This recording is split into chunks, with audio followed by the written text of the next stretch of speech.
Assalamualaikum warahmatullahi wabarakatuh. Perkenalkan, nama saya Angelina Inka Bella dengan NIM 24030500008. Di sini saya dari kelompok 13 akan menjelaskan tentang perkembangan ketatanegaraan Republik Indonesia setelah amandemen UUD 1945. Perkembangan ketatanegaraan Indonesia pasca amandemen UUD 1945 membawa perubahan signifikan pada struktur kekuasaan negara dengan menegaskan prinsip demokrasi dan pembagian kekuasaan yang lebih seimbang. Yang pertama, penguatan sistem presidensil. Presiden dipilih langsung oleh rakyat sehingga memiliki legitimasi yang kuat dan bertanggung jawab langsung kepada masyarakat. Masa jabatan presiden dibatasi maksimal 2 periode untuk mencegah penumpukan kekuasaan dalam satu individu. Presiden menjalankan kekuasaan eksekutif dengan hak prerogatif tertentu yang diatur secara ketat oleh konstitusi. Kedua,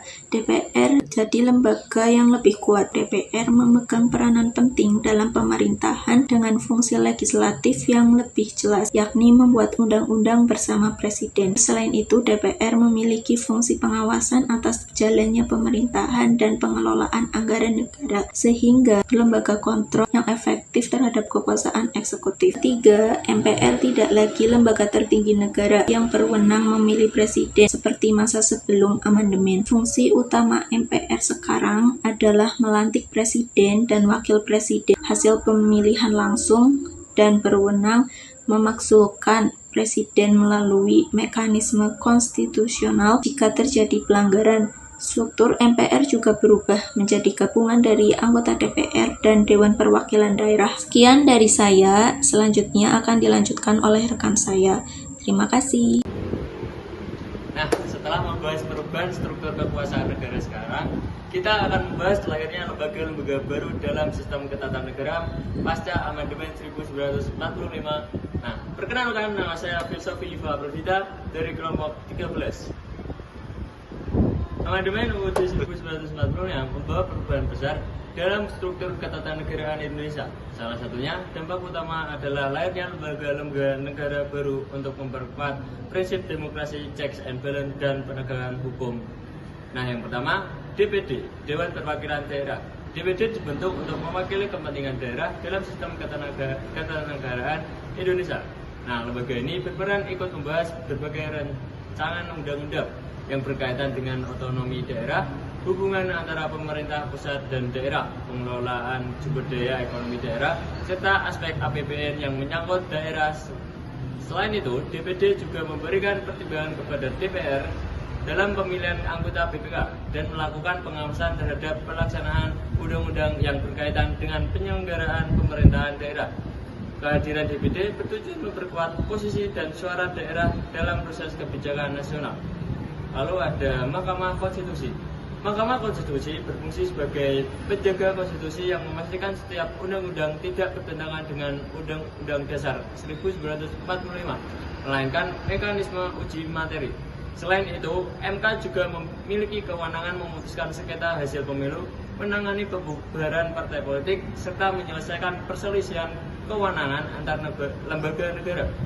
Keberadaan MK menjadi salah satu tonggak penting dalam mewujudkan negara hukum yang berdemokratis karena memberikan ruang bagi pengawasan yudisial terhadap bentuk legitimasi dan proses pemilihan umum.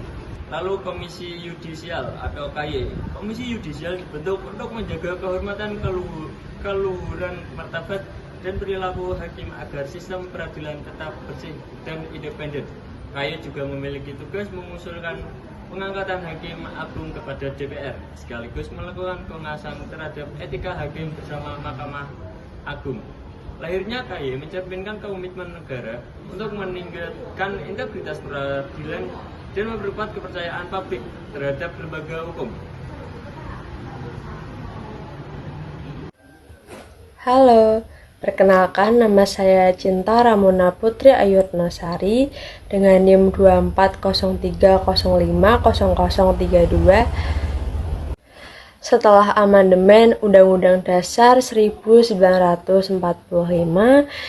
demokrasi Indonesia makin kuat lewat 3 hal, yakni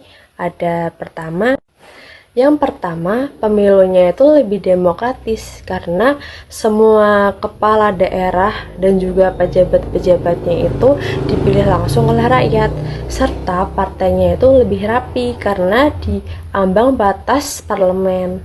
Yang kedua, otonomi daerah diperluas. Daerah diberi kewenangan sendiri untuk mengurus daerahnya sendiri. Lalu untuk yang pusat itu difokuskan untuk ke bidang strategi seperti pertahanan dan juga ekonomi nasional. Dan yang ketiga, sistem check and balance itu dipertegas. Jadi tidak ada lembaga yang lebih tinggi, namun tetap saling mengawasi sesuai dengan fungsi dan juga tugasnya masing-masing. Jadi, amandemen ketatanegaraan negara Republik Indonesia ini menjadikan negara lebih seimbang, transparan, dan juga demokratis. Jadi, begitu penjelasannya. Sekian dari saya, terima kasih.